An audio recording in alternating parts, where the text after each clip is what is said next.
ಪ್ರೀತಿಯ ಎಲ್ಲ ನನ್ನ ಸತ್ಪ್ರಜೆಗಳಿಗೆ ನನ್ನ ನಮಸ್ಕಾರಗಳು. ಬೆಳಿಗ್ಗೆ ಎದ್ದು ಆರಾಮಾಗಿ ಕೆಲ್ಸಕ್ಕೆ ರೆಡಿ ಆಯ್ತಾ ಇದ್ದೆ. ರೆಡಿ ಆಗ್ಬೇಕಾದ್ರೆ ಒಂದು ಗಾದೆ ನೆನಪಾಯಿತು. ಅದು ಯಾವುದಪ್ಪ ಅಂತಂದರೆ ಹೇಳ್ತೀನಿ ಕೇಳಿ. ಉದ್ಯೋಗಂ ಪುರುಷ ಲಕ್ಷಣಂ ಅನ್ನೋದನ್ನು ಫಾಲೋ ಮಾಡ್ತಾ ಶಿಸ್ತಾಗಿ ಕೆಲ್ಸಕ್ಕೆ ಹೋಗ್ತಾ ಇದ್ದೀನಿ. ಈ ಗಾದೆಯು ಸೃಷ್ಟಿಯಾದಾಗ ಮೋಸ್ಟ್ಲಿ ಪುರುಷರಷ್ಟೇ ಹೊರಗಡೆ ಹೋಗಿ ದುಡಿತಿದ್ರು ಅನಿಸುತ್ತೆ. ಅದಕ್ಕೆ ಪುರುಷ ಲಕ್ಷಣಂ ಅಂತಿದೆ.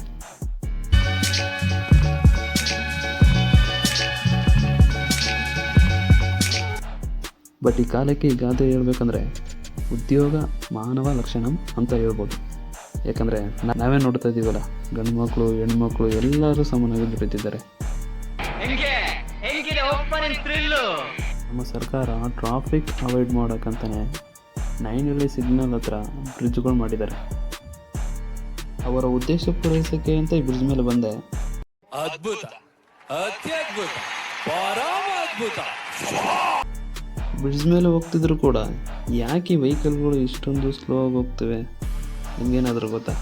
ಗೆಸ್ ಮಾಡಿ ನೋಡೋಣ. ಅಲ್ಲಿದೆ ನೋಡಿ ದೊಡ್ಡ ನಮ್ಮ ಮಾಸ್ಟರ್. ಅಲ್ಲೊಂದು ಬ್ಯೂಟಿಫುಲ್ ಆಗಿರೋ ಗುಂಡಿ ಇದೆ. ಅದಕ್ಕೆ ನಾವೇನು ಮಾಡೋಣ, ಸೈಡಲ್ಲಿ ಹೋಗೋಣ. ಎಮರ್ಜೆನ್ಸಿ ಅಂತ ಎಲ್ಲರ ಬೇಗ ಹೋಗೋಣ ಅಂತಂದರೆ ಈ ರಸ್ತೆ ಗುಂಡಿಗಳದ್ದು ಒಂದು ಕಾಟ ಪ್ರಜೆಗಳೇ. ಎಂಟ್ರಿಯಲ್ಲೇ ಸ್ವಲ್ಪ ಮುಂದೆ ಈ ಹಳ್ಳ ಇದೆ ಗುರು.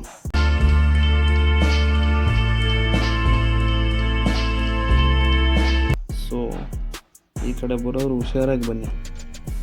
ಆ್ಯಕ್ಚುಲಿ ಹೇಳ್ಬೇಕಂದ್ರೆ ಈ ಗುಂಡಿ ಬರೀ ಒಂದು ಎಕ್ಸಾಂಪಲ್ ಅಷ್ಟೇ.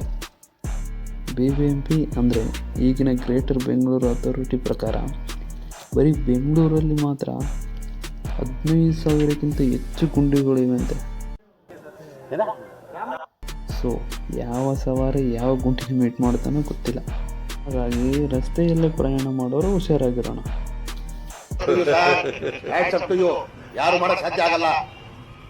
ಕೆಲವು ತಿಂಗಳ ಹಿಂದೆ ಈ ರಸ್ತೆ ಗುಂಡಿಗಳನ್ನು ಮುಚ್ಚಕ್ಕೆ ಅಂತ ಕರ್ನಾಟಕ ಸರ್ಕಾರದಿಂದ ಹಣ ಬಿಡುಗಡೆ ಮಾಡ್ತಾರೆ.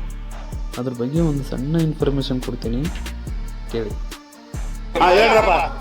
ಸೆಪ್ಟೆಂಬರ್ ತಿಂಗಳಲ್ಲಿ ನಮ್ಮ ಕರ್ನಾಟಕ ಸರ್ಕಾರ ಬೆಂಗಳೂರಲ್ಲಿರೋ 15,000 ರಸ್ತೆ ಗುಂಡಿಗಳನ್ನು ಮುಚ್ಚೋದಕ್ಕೆ 1,100 ಕೋಟಿ ಅನುದಾನ ಬಿಡುಗಡೆ ಮಾಡಿದ್ದಾರೆ. ಆ್ಯಕ್ಚುಲಿ ಮೊದಲು 750 ಕೋಟಿ ಬಿಡುಗಡೆ ಮಾಡಿದರು. ಅದಾದಮೇಲೆ ರಸ್ತೆ ಗುಂಡಿಗಳು ಹೆಚ್ಚಿರೋ ಕಾರಣ ಅವರ ಎಸ್ಟಿಮೇಷನ್ 1,100 ಕೋಟಿವರೆಗೆ ಹೆಚ್ಚಾಯ್ತಂತೆ. ಅಂದರೆ ಪ್ರಮುಖ 14 ವಿಧಾನಸಭಾ ಕ್ಷೇತ್ರಗಳಿಗೆ ತಲಾ 50 ಕೋಟಿ ಕೊಟ್ಟಿದ್ರೆ, ಇನ್ನು ಉಳಿದ ಸಣ್ಣ ಪುಟ್ಟ ಕ್ಷೇತ್ರಗಳಿಗೆ ತಲಾ 25 ಕೋಟಿ ಅನುದಾನ ಕೊಟ್ಟಿದ್ದಾರೆ. ಹಾಗಾದರೆ 15,000 ರಸ್ತೆ ಗುಂಡಿಗಳಿಗೆ 1,100 ಕೋಟಿ ಖರ್ಚು ಆಗುತ್ತೆ ಅನ್ನೋದಾದರೆ ಪ್ರತಿ ಒಂದು ಗುಂಡಿಗೆ ಎಷ್ಟು ಕಾಸ್ಟ್ ಆಗ್ಬೋದು?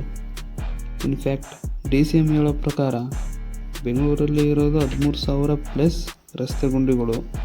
ಸೊ ಹಾಗಾದರೆ ಒಂದು ರಸ್ತೆ ಗುಂಡಿ ಮುಚ್ಚೋಕ್ಕೆ ಎಷ್ಟಾಗ್ಬೋದು? ನೀವೇ ಲೆಕ್ಕ ಹಾಕಿ.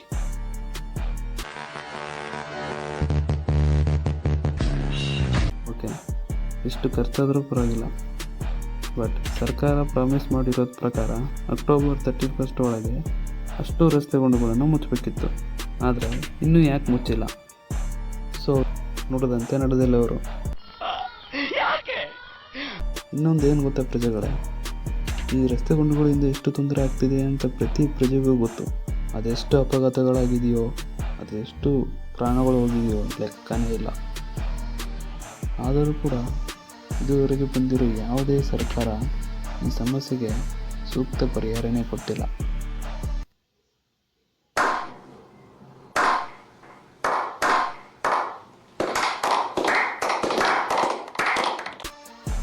ಅದರಲ್ಲಂತೂ ಕೆಲವು ಬುದ್ಧಿಜೀವಿಗಳು ಹೇಳ್ತಾರೆ, ಊಟ ಹಾಕ್ಬೇಕಾದ್ರೆ ಆಲೋಚನೆ ಮಾಡಿ ಸರಿಯಾದ ಪಕ್ಷಕ್ಕೆ ಓಟ್ ಹಾಕಿ, ಸರಿಯಾದ ವ್ಯಕ್ತಿಗೆ ಓಟ್ ಹಾಕಿ ಅಂತ. ಆದರೆ ನನಗೆ ಗೊತ್ತಿರೋ ಹಾಗೆ ಕರ್ನಾಟಕದಲ್ಲಿ ಹಲವಾರು ಪಕ್ಷಗಳು, ಹಲವಾರು ವ್ಯಕ್ತಿಗಳು ಅಧಿಕಾರಕ್ಕೆ ಬಂದೋಗಿದ್ದಾರೆ. ಆದರೂ ಕೂಡ ಈ ಸಮಸ್ಯೆಗಳು ಹಾಗೇ ಇವೆ.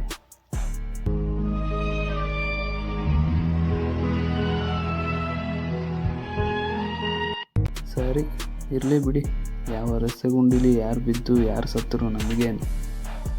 MLA ಎಲೆಕ್ಷನ್ಗೆ, MP ಎಲೆಕ್ಷನ್ಗೆ, ಕಾರ್ಪೊರೇಟ್ ಎಲೆಕ್ಷನ್ಗೆ ಒಬ್ಬೊಬ್ಬರಿಗೆ 500,000 ಕೊಡ್ತಾರೆ.